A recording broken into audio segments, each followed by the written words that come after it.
And we're live. Good afternoon and welcome to the Broadband Community's Ask Me Anything with NRECA, or National Rural Electric Cooperative Association. Everyone just calls them NRECA, but I'm sure that our guests, Brian O'Hara and Katie Culleton, will update me if I have the pronunciation wrong or anything else wrong. But this is something we've been looking forward to for a long time, to be able to have two of the top leaders of NRECA in the broadband space talk to us, tell us more about rural electric co-ops, their role in the broadband space, what they're doing, and what they need to be able to do more. And so let me go ahead and say hello and introduce our two guests, Brian and Katie. Hey, Drew, thanks for having us. Katie, you're there too? Yep, still here. Thanks so much for having us. Well, awesome. I wanted to get started with the question about pronunciation. Is it co-op or coop? Like CO hyphen or COOP? You know, I've heard people use it both ways. I personally use co-op, right? Since that's what the acronym we use for cooperatives, and I think it makes the most sense. And per your other mention of NRECA, I hear NRECA and NRECA. Internally, we often use just NRECA, but NRECA is also widely used within our membership. Let's just lay out a little bit about each of your roles and about NRECA, if I may, as a whole. What is the size and scope of your organization? And Brian, tell us about your role, and then Katie, tell us a little bit about your role. Well, sure. Well, both Katie and I are in the Government Relations Department. I am the Senior Director of Regulatory Affairs for broadband and telecom. So I work solely on broadband issues and on the regulatory front. And a quick little overview of NRECA. You know, we have about 900 members nationwide in 48 states. They provide service to 42 million people. And we serve 92% of the persistent poverty counties out there. So, and I think of the average meter per mile, which we count for just electric meters, is about 8 per mile. But obviously, we have a lot that are much more rural than that. Katie? Yeah, I'm Brian's legislative counterpart. So I'm Legislative Affairs Director for Broadband and Telecom, which means that I do all of our Capitol Hill outreach, bipartisan, bicameral, basically any office that is interested in rural broadband, I go answer their questions. Well, let's pivot just to briefly from NRECA. You've forced me into it, shamed me into it, Brian. NRECA, let's talk about the members of NRECA. So you mentioned 900. Are all electric co-ops members of NRECA, or can there be an electric co-op that says, oh, I don't want to be anything with, I mean, like what's the kind of universe of electric co-ops? So yes, 900 nationwide. There are a small handful of electric co-ops that aren't members. But I would say that, to my knowledge, there's only about 3 or 4. The vast majority are members of NRECA, and we're glad to have them. And to your point, so we have 900 members total. 830 of those are distribution co-ops. Those are the retail co-ops that serve individual homes and businesses. And of those 830, about 210 or so right now are in some way, shape, or form in the broadband business. And because of the historic amount of funding out there, we're anticipating or estimating that about another 100 to 200 are kicking the tires on what kind of role they can play, whether them deploying broadband themselves or looking to partner with someone to get into the business. Of the 900 that are your members, do you have a kind of a number of electricity customers? And I guess kind of carrying the analogy forward, of the 200 of those that are of those co-ops that are offering broadband, do you have any totals on numbers of broadband customers from those two? Well, that's a great question, and that's one thing actually we're working on collecting better data on right now. So I think electric-wise, we serve, I think, 42 million customers, or about 12% of all the Americans. On the broadband side, we have started to collect data of our 200 or so that are in broadband, and Katie, keep me honest here. I believe that the 70 or so we've collected data from, and we just started a new data collection.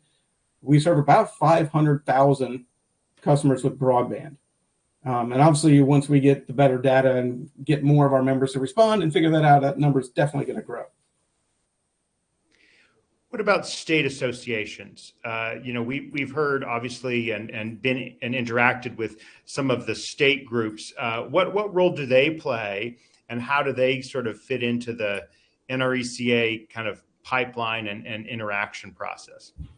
Well, sure. Well, Katie, why don't you start us off on that one? I know you've been talking to a lot of them lately. Sure. So primarily we work with statewide associations to provide them support as they're doing the state level advocacy.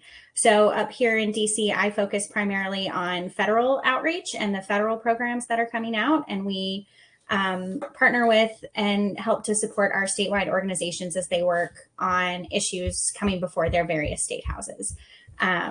It's a nice partnership because there's a lot of things going on at different states. Each state has different regulations and laws on the books that co-ops have to comply with. And so having somebody on the ground full time there to kind of monitor what's going on in those state houses and kind of organize from the co-op perspective has been a really beneficial partnership. And then they can also filter that information up to us as well. So it's kind of like a one-stop shop instead of me trying to pull everybody in the state. I can kind of bug one of the statewide managers and get the information from them. Yeah, and that's just to tack onto that. Obviously, Katie and I have gone to some of the state broadband leadership network meetings and interacted with the state broadband officials on the national level when there's that big gathering. And we encourage and talk to our statewides about individual outreach on the state level to their state broadband offices and state governments, and on how they can play a role here, and they need to have their voice heard, especially right now as these states are looking to put together the state broadband plans for the BEAD. And so we filter information down to our statewide, and they also filter information up to us on what's going on in their individual states. So I think we've kind of come to a good working relationship, and we usually let them kind of take the lead individually on their state issues, but we provide support to them and give the national perspective. Now, of course, for us and for those in the broadband community, it's all about broadband. Like, that's everything we care about. But NRECA is, of course, a big organization. We were chatting a little before we went live about how sprawling or how expansive, we should say, the capacity and the network of NRECA and your member co-ops is. Tell us just a little bit before we dive deep into broadband equity access and deployment grants program. Before we dive deep into BEAD, just keep on the broad level. And what are some of the other functions of electric co-ops in their communities, and how does NRECA support those co-ops? Oh, great question, Drew. And obviously, first and foremost, our members are electricity. They generate and sell electricity. So there's a lot going on in the electric space, as you've heard, right? The transition to the smart grid. So there's a lot of changes. I like to say that the electric industry is a lot like, the broadband industry like 20 years ago, and there's all these new technologies and changes and things we're starting to really kind of diversify.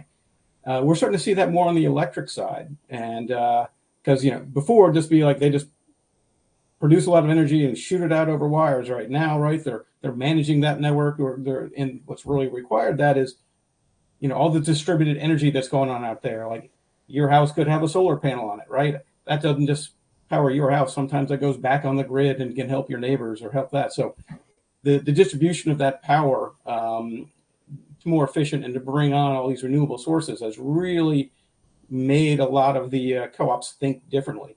And truthfully, that dovetails very well with the broadband business, right? Because what do you need to manage that electric grid? You need a robust communications backbone so that you can transfer all this energy where it's needed, when it's needed, right? And when the sun doesn't shine over here, where there's solar panels, okay, where are you going to get the power in from? Where the wind's not blowing over here, so okay, we're not going to be getting it from those windmills. So there's a great dovetail the way this communications network is really not just improving, but really making much more reliable the electric side of the business. Yeah, I think just kind of piggybacking off of that, co-ops, I think it's helpful to kind of understand how co-ops got their start, to understand the role that they play in their communities today. Back in the 1930s, when the country was beginning to electrify, co-ops got their start by providing service in areas that larger providers found too cost prohibitive. And that story is kind of mirrored as we talk about broadband deployment. The economics of deploying broadband in some of these rural areas is really prohibitive and difficult. And that's where we're seeing some co-ops step up, because they're hearing from the communities that they serve that this is a need. And they're incredibly responsive and in tune with the needs of their communities because they're owned by the people that they serve. And so, as we think about community development and economic development, co-ops are kind of in the middle of that and can be a really great partner for a lot of those activities. And there's actually some programs at USDA that co-ops will use in order to facilitate some of those economic development opportunities. But they're just, really kind of in the weeds in what each of their individual communities are seeing and facing. Thanks for definitely raising that key point. And let's actually use that to pivot into your thoughts, both of you, on why rural electric co-ops are ideal partners for states when it comes to BEAD and broadband grants. What are some other things besides that, the community focused nature of it, the awareness of what's going on, the, cooperative nonprofit approach? What are some of the other aspects, or elaborate on those aspects, that make RECs great partners?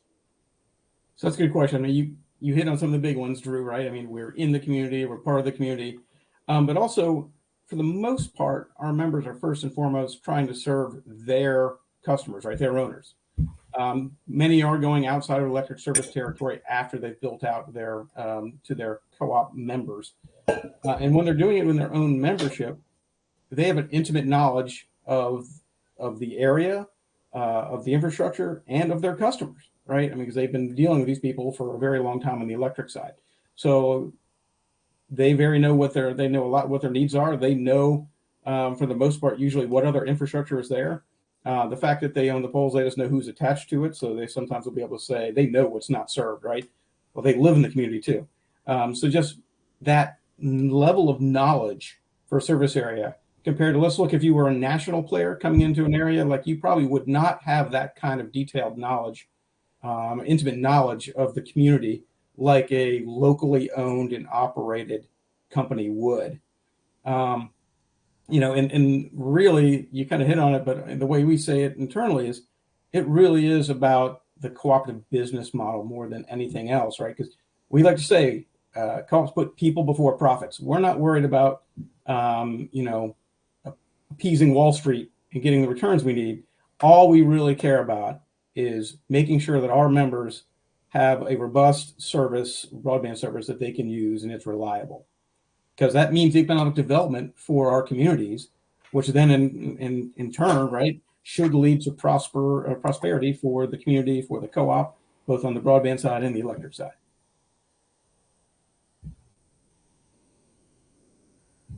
What role this is a question from Theo. What role will co-ops play in the BEAD program? So let's just, again, drill in. Are you going to be applicants? Are you going to be organizing applicants? And if you could kind of, as you start to answer this question, as we get into this meaty question, what obstacles are you facing right now, and any thoughts on overcoming them? So, Katie, you want to start with that one? Sure. I think that whether or not a co-op chooses to participate in BEAD will depend on the situation in each individual co-op. There are some co-ops that have built out their service territories with broadband service and are content with that. There are some that operate in areas that are really well covered by other providers. And so I think it really just depends on the situation on the ground in each co-op, which can vary from co-op to co-op. When it comes to obstacles, accessing federal dollars is never an easy thing. It always comes with strings. It always comes with, you've got compliance issues, regulatory issues. You've got all of these different things that you have to do, hoops that you have to jump through in order to access federal funds. And so I think that's something that, we as a national organization are trying to help our co-ops know where can you go to understand what all this requires, what support can we provide to help you navigate some of these challenges. But it's, no small undertaking. And in these areas that are left unserved, they're often the most expensive or the most difficult to reach, which comes with its own set of challenges.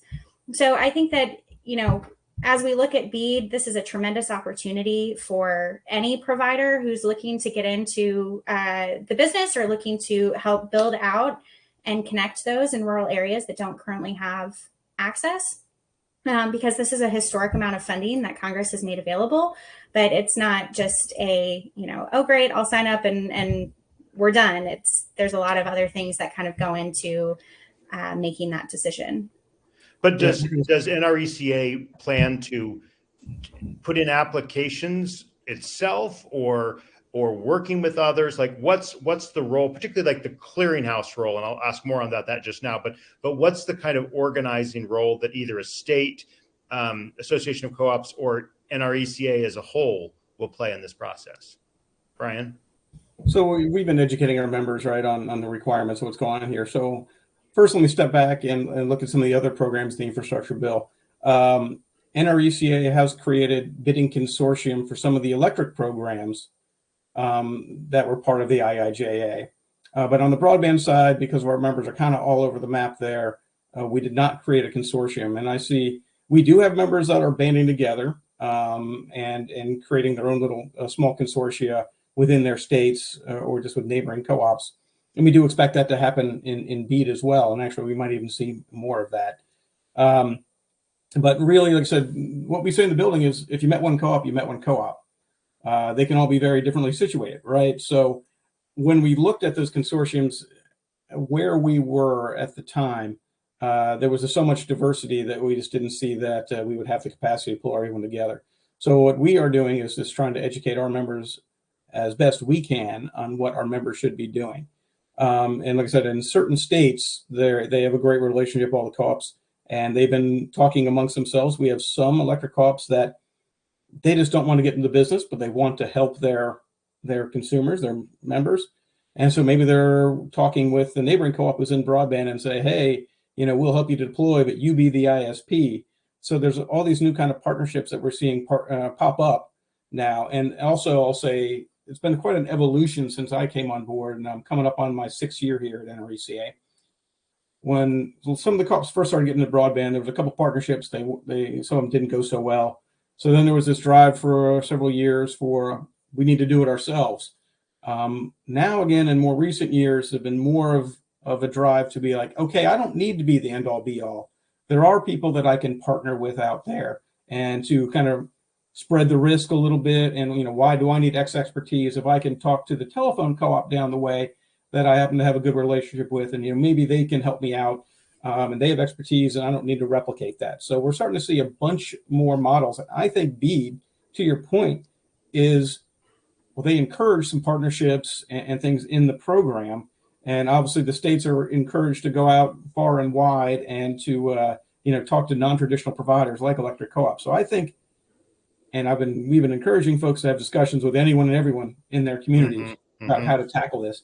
So right. I think we're going to see even some new models and some new things kind of popping up because of the BEAD.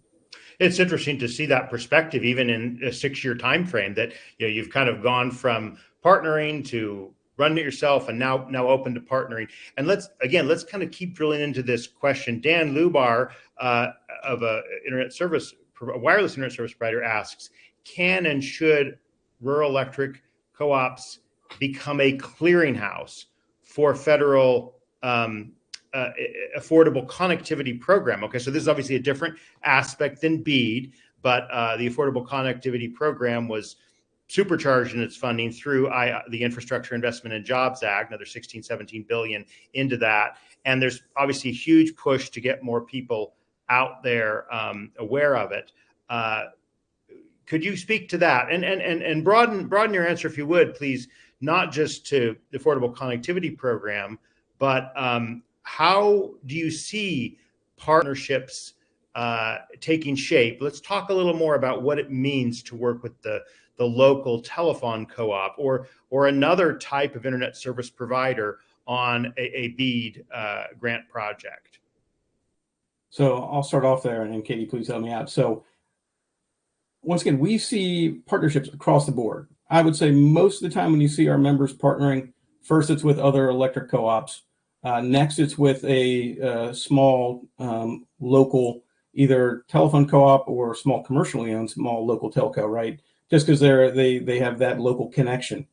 And then after that, we're starting to see a lot of other different partnerships. I've seen a lot of cases where our members are partnering with the local community, whether it be a town or a county. And then even now we see a lot of partnerships with small WISPs, with small cable providers, and even there's even a couple of partnerships with some mid-size ILECs. I've seen a couple of co-ops partnering with Windstream and one with I can't remember what the company is that bought Cincinnati Bell, but there's some successful partnerships even with some mid-size ILECs out there. And once again, I think we're starting to see new models emerge. And from when I talk to my members, it's amazing the diversity of the kind of agreements they come up with. So on our website on cooperative.com, we do have a list of like 20 case studies of electric co-ops getting into broadband. And I think everyone, if you were to go and look at all 20 of those, you'd see a very different approach in almost every single one. And we're continuing to see, new models and new ideas popping up. So, and like I said, I'm kind of excited because I think BEAD's going to bring up more of these. And I'm, as I mentioned, I think I'm going to see more and more of some of my electric co-op members that don't want to be the ISP looking for some new models there so that they don't have to play that role, but they still help their community. Whether it is working with an ISP, whether it's another electric co-op who can come in and do it, or if it's, someone from the county or community that's doing it. Katie, what would you add to this question? I think Brian did a great job of covering it. I think, this goes back to the point that each co-op service territory looks different. And so the answer to building out and connecting those that still don't have an internet connection within each service territory is not necessarily a one-size-fits-all solution, but it will vary from co-op to co-op and region to region, just depending on what the needs still are, what the challenges are, and what the opportunities still are. There's some good links in the chat window. We'll make sure those get on the fixed page for this about how RECs can and should go for BEAD, how they're perfect partners for their states, with links to the number of RECs that are using these tools. In fact, just a year ago, we had another Ask Me Anything with Darren Farnan of United Fiber, a rural electric co-op member who's basically, I think it was 3 times his electric customers or his broadband customers. Maybe he's exceeded that since then as well. But that's kind of definitely a resource. And we got another great question here that I want to ask. This from Eric. Would you please discuss the effects of the deadbeat winners in the RDOF, the Rural Digital Opportunity Fund Phase 1 auction, on rural communities, and how the FCC's location mapping and lack of effective follow-up on those challenges might delay the closing the digital divide? So let's start with that RDOF question, because there was a lot of excitement around RDOF 3 years ago, and not so much excitement now. What can we learn from that, the missteps of that? Yeah, great question. And I'll say from the get-go that NRECA, we were concerned about the reverse auction format. That had been used in CAF2, but those were areas that we knew were less desirable, right? They were the areas where the price cap carriers, when they were given the offer, said, no, I'm not interested in it. That's not enough money. And so we all knew that when you get to the RDOF areas, right, areas where even those large providers said, yes, I'll take this deal from the FCC and continue to serve there, that they were going to be more competitive. And I think the RDOF has proven that out. So the bidding, it very much surprises me how many people bid down so low, right? Literally, if that was the 10% of the reserve price was what was keeping you out of rural broadband for the last decade or two, where you been, right? I mean, it didn't make a lot of sense to me that all of a sudden all these people jumped in and they're willing to bid so low. And my belief is, well, first, I was disappointed that it took so long for the FCC to deal with some of those defaults, or to deem that these people should not have won, right? We're not truly eligible. We're not going to be able to have the capacity to follow through on their promise. We had pushed for in the RDOF also more upfront vetting to avoid just this question. The fact that a lot of these communities thought they were going to get broadband, and it took like a year or so later for that bidder to be disqualified made no sense to us. It should have been much more done up front. But let's get beyond that. These communities now are unserved and they need to be taken care of.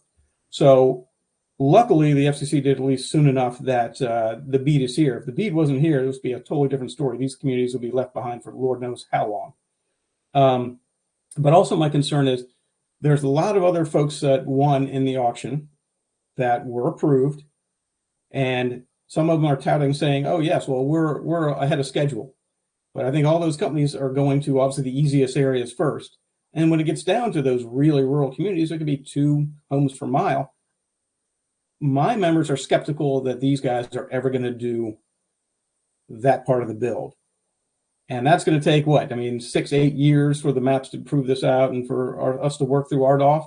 By that time, all this BEAD money should be out the door. And what are we going to do with those communities that 6, 8 years down the road when they're supposed to have the RDOF build complete for them and it's not done? What's going to happen to those communities? And that is the biggest question. Joan Engelbertson of Telecompetitor asks kind of a similar question, continuing this theme. Are you seeing many rural electric companies partnering with or looking at partnering with local telecom broadband providers? If so, what type of arrangementship is most popular? Joint venture? Who owns the network? Who becomes the service provider? Let's talk a little more specifically about that, Brian and Katie. Sure, I'll tell you what I've seen, and looks like Katie, you've talked to some folks and probably heard some different things than me, because once again, we hear different stories from different co-ops. But a lot of times, if it's inside an electric co-op service territory, the electric co-op usually wants to own and build the fiber, the infrastructure, right? Because of its dual purpose use for electric operations, right? So they want to make sure they own that, and they would lease out capacity, and usually the telco would be the ISP. Now that can very much change if a electric co-op is partnering with someone to serve communities that's outside their electric footprint, right? So they might come up with very different models there. But as I said, often, and like Darren Farnham's a great example. Like I said, I think he has 7,000 electric meters and 22,000 broadband consumers. So he did a lot of the, outside of his service territory, electric service territory. But most of my guys, they don't know how to be an ISP, right? Or they don't want to gain the expertise or hire people to do it. That's why they would partner. And I think first and foremost, we do see our members more often than not that are partnering to go with a local telephone co-op or small commercial telephone providers in the area. But even that's starting to change a little bit. I look at what CTC up in Minnesota is doing. And they started partnering with a couple electric co-ops. It's a small telephone company up there, CTC. They're working 2 or 3 electric co-ops in Minnesota. And it's been a very successful model for CTC and the electric co-ops. But now CTC is like saying, yeah, this was great to get this model up and running, but really I don't have to be in your neighborhood or next door to you or share a service territory to help you out. They can now talking to electric co-ops in other states where they could come in and help them. So like I said, we're seeing new models. Katie, how about you? Can you give some examples of the way joint ventures or other arrangements work in partnering with telecom co-ops or telecom companies or even wireless internet service providers? Yeah, I think, again, it just kind of depends on the situation within each co-op service territory. There are some co-ops that don't want to be internet service providers because it's a totally different business model than the electric side. But they understand the needs that their communities are saying, we need access to high-speed broadband service. And so they're trying to figure out what the best way to do that is. And so in some areas, fixed wireless is a great solution. Especially in some of these low density, hard to reach, difficult terrain areas. Just to jump in, I'm not necessarily thinking about fixed wireless as a delivery mechanism. I'm thinking about partnering with an ISP, a WISP, that knows the customer base, but wants to go wired, right? Wants to take part in bringing fiber, and they say, hey, let's partner with an electric co-op. Do we see any of that at all? I mean, in the territories you guys are familiar with? I'm not sure that I've had conversations along those lines, but that doesn't mean that it's not happening. Brian, have you had many of those conversations? So that's a good question. And like Katie said, I'm not aware of, let's just say there's a fixed wireless company out in an area and they come to the electric co-op and say, hey, we want to do, we'd love to reach these customers with fiber. Let's work together. I'm not aware of a situation like that. I will say what I'm aware of, a couple things of, and this happened, like say for Whisper, when they won in CAF2 even, they went to the electric co-op and said, hey, we could at least need help with fiber connections to our towers, right? We need backhaul. You guys are deploying some fiber for electric utility operations. How can we work together? And we even, some electric co-ops actually have some wireless towers already. They do it for their own internal communications to reach their trucks with radios. So I've heard more of us helping in the backhaul. And let me also call out another company on the mobile side, T-Mobile, which is part of its commitment with Sprint, basically said it would build out, and I can't remember to the percentage, but to a good chunk of rural America with their wireless service, mobile wireless service. So they've actually come and talked to a bunch of electric co-ops saying, hey, I'd love to work with you. Once again, if you all are putting fiber out there, I want to work with you. I'd love to lease your fiber so that I can more cheaply expand their coverage of their wireless network. Other types of partnerships, like where an ISP is playing a role in operating. What about open access models? Is there any degree of openness to that, Brian? So one thing that's interesting, I talked to my members. There are a few I've heard that are I don't know if they're doing open access, but they're definitely leasing it. Some of our members. So the electric business is very different from the telecom business, and I have a couple of my members that are new to it. They're like, here they are. They're building out spending a lot of money to build out a fiber network, and they want to serve their customers. And then they're hearing that let's use the beat. I think one of the scoring criteria or bonus criteria, right? You can get bonus points for providing open access, right? So some of my members have come to me and asked me about that, and I think they're a little wary. They're new to this business, but they're going to be leasing out to their competitor, right? So that's kind of foreign to them. So and I don't know many that have done it. However, I do have members that have built a good amount of network and they have extra capacity, and they're like, well, why wouldn't I lease out that, right? So I think once again, you're seeing a culture change within a lot of electric co-ops too. That it's a learning experience when you get into this competitive business. That it's not unheard of at all for a competitive telco to lease capacity to a competitor, right?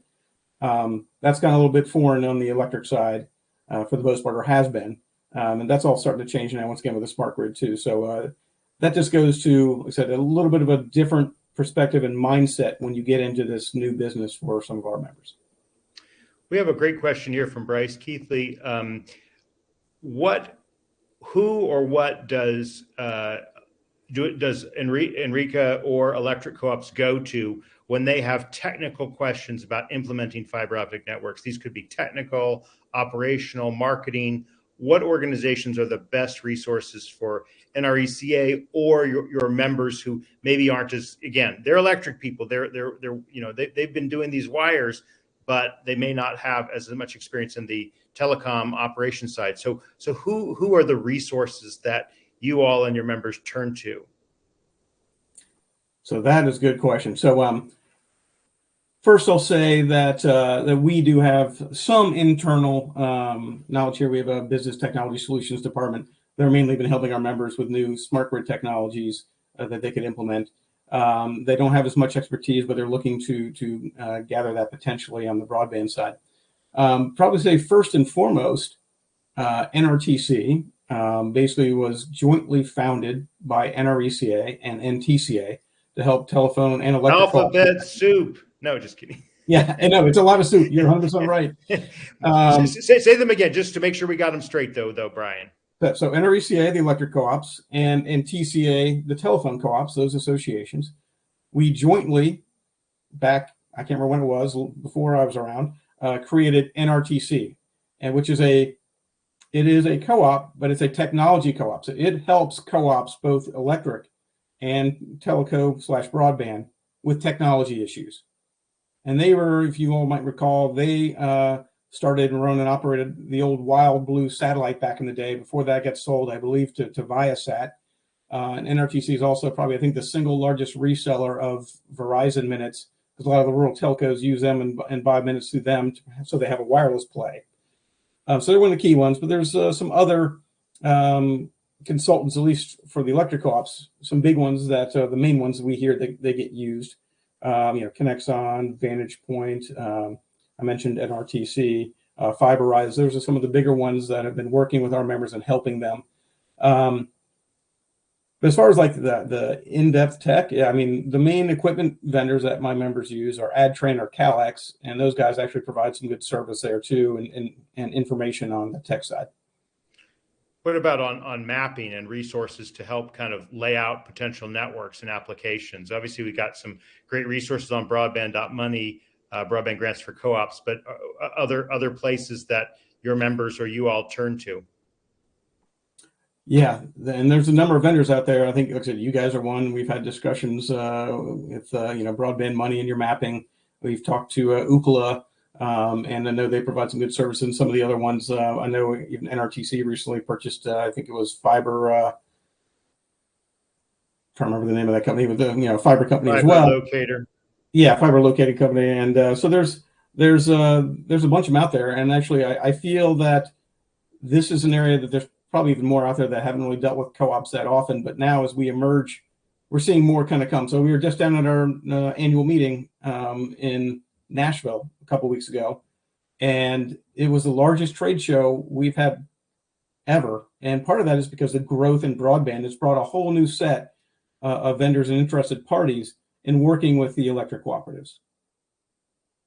I got a question here for Katie. Are there any states where your members would need enabling legislation to enter the broadband business? This is from Douglas Brent. Katie, talk to us about the state landscape and restrictions that may be out there.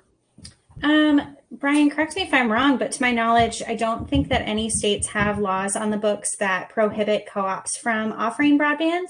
I think Mississippi had one on the books for a while and recently changed that. And since they made the change to the law, we've seen a number of electric co-ops get into the business and actually provide some really great service and build outs in covering the state of Mississippi. They've actually been pretty aggressive, but I don't believe that there are any additional states that have prohibitions on that. Well, wasn't there a prohibition in Arkansas that got lifted in the last 3-4 years, and maybe another state too, Tennessee?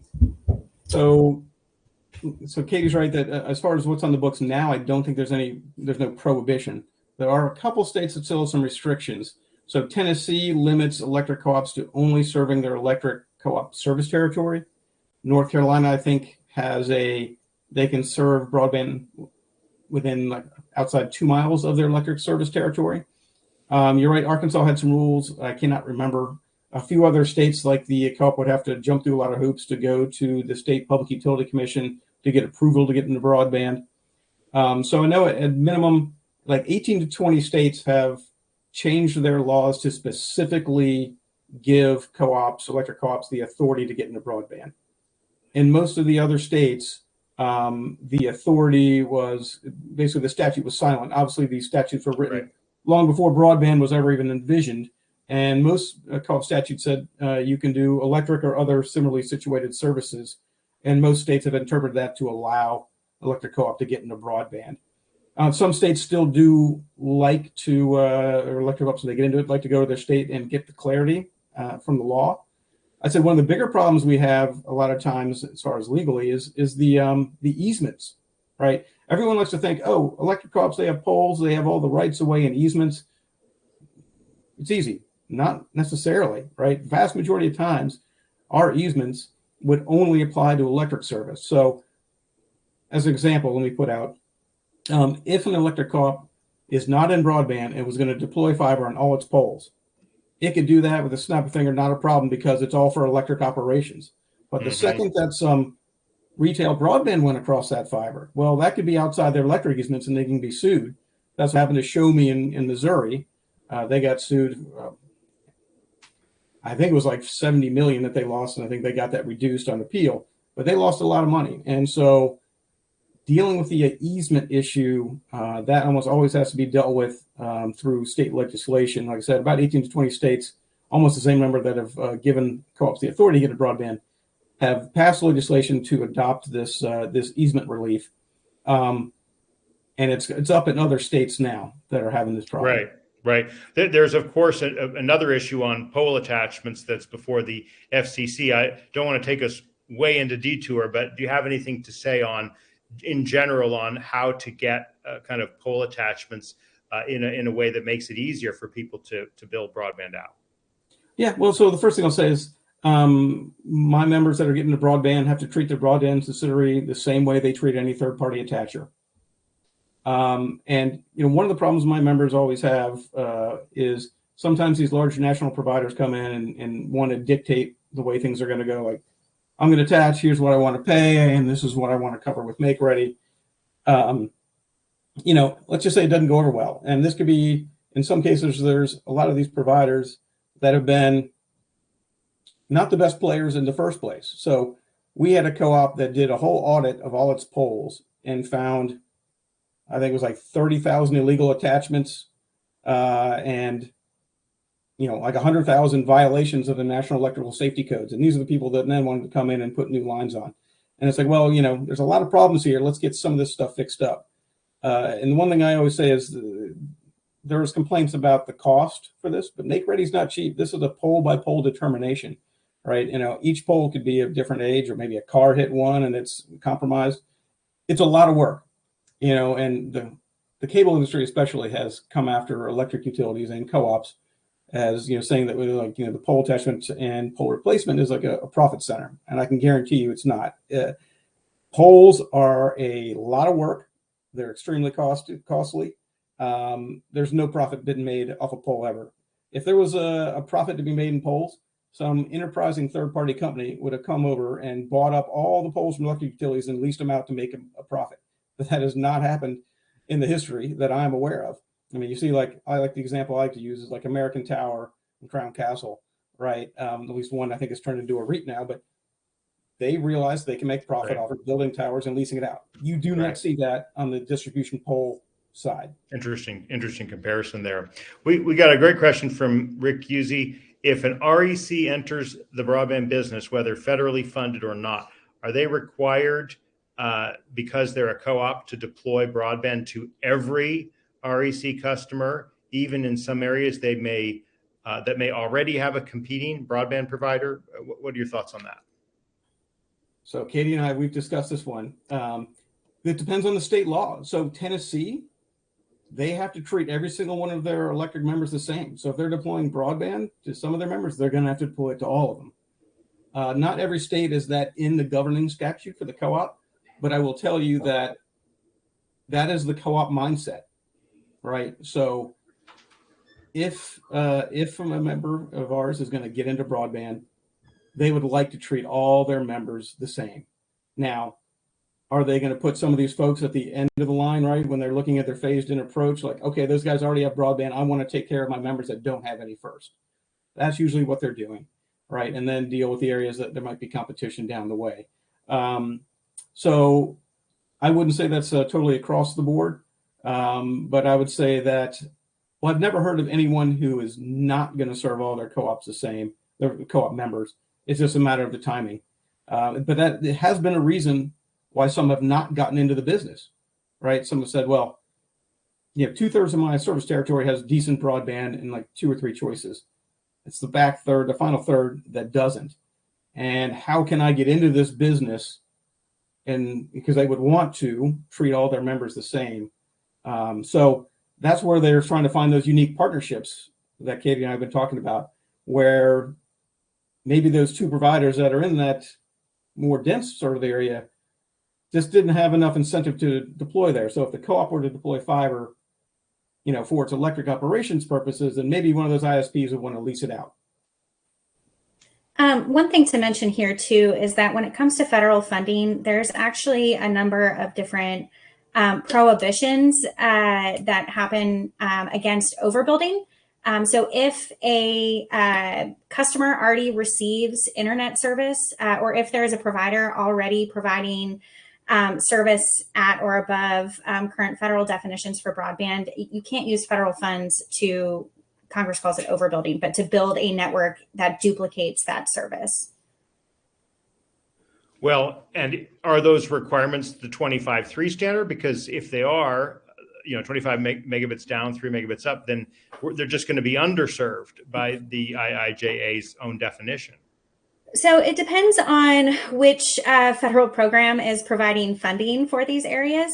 As new federal programs for broadband have come online, the definitions have kind of changed. So with the BEAD program, money is targeted to areas first that don't have service at 25.3. Those are considered unserved areas if you don't have that up to that threshold.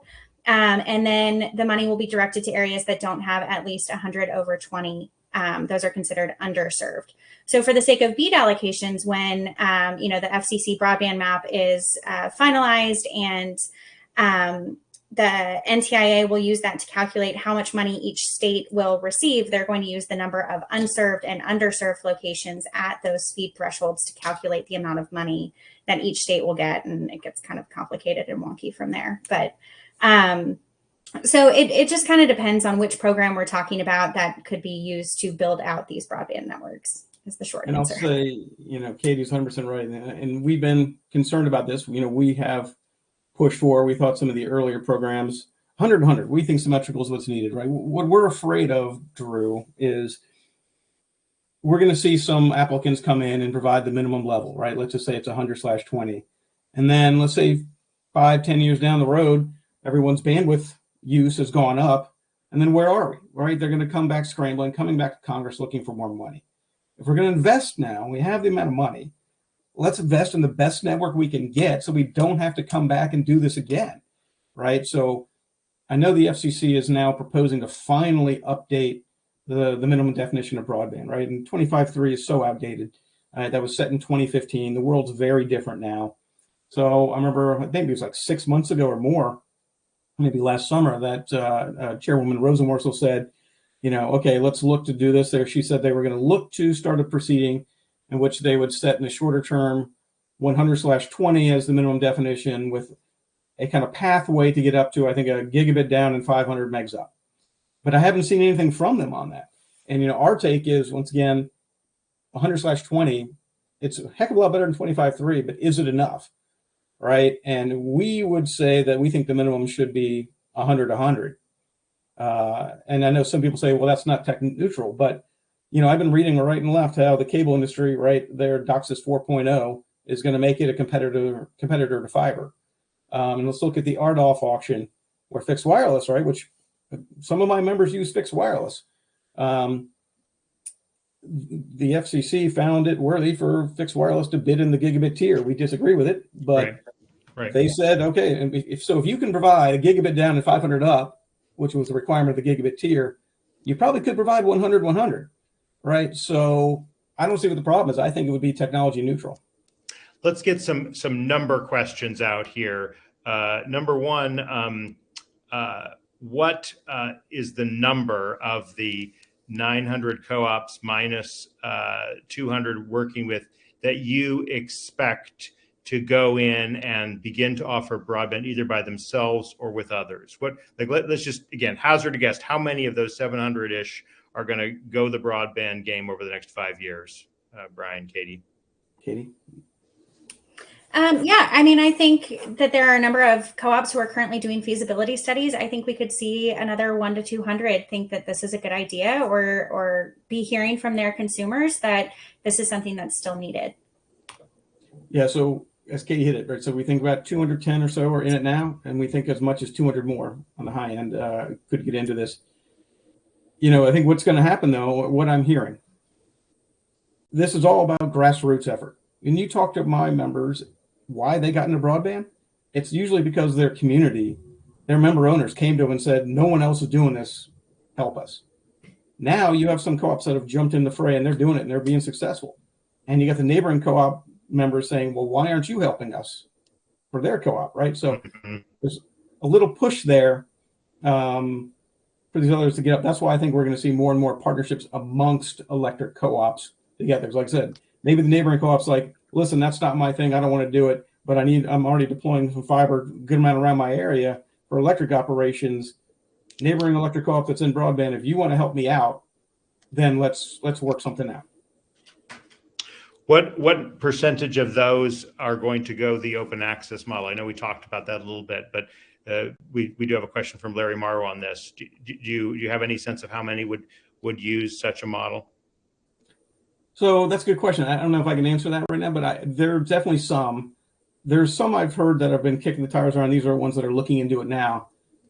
Where I said, like, hey, they're looking to build their network out for electric operations, and they might very well be considering, hey, anyone who wants to serve my members, come on, right? I'll lease you the fiber at a reasonable rate. I wouldn't doubt if some of them are going to go that route. It's instead of like an exclusive agreement, like, all right, telephone co-op down the road. Right. So I think I don't know how many, but I think we will see some do it. I want to watch for that too, because this is the kind of thing, like I said, you met one co-op.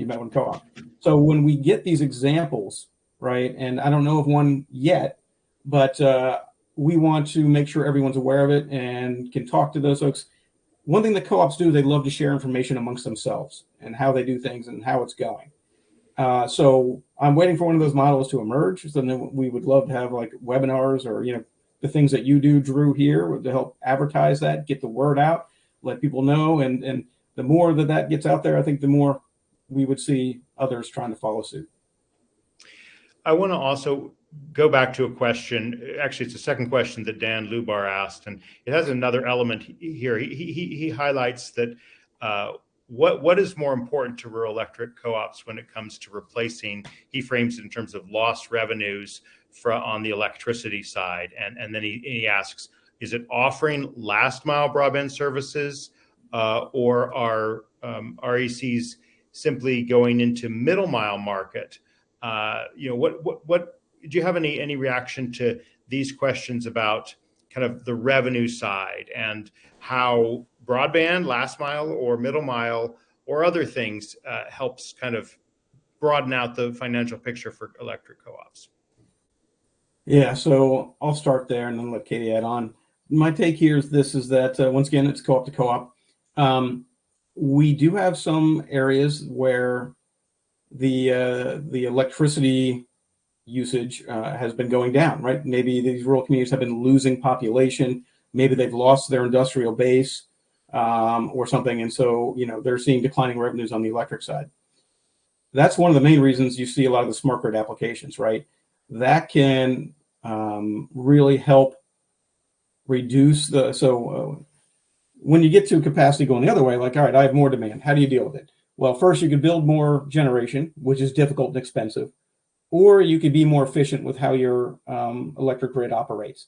And that really is where the smart grid comes in, right? So a lot of our members are reducing their cost with the deployment of the smart grid backbone technologies, right? They're doing demand side management, a lot of things.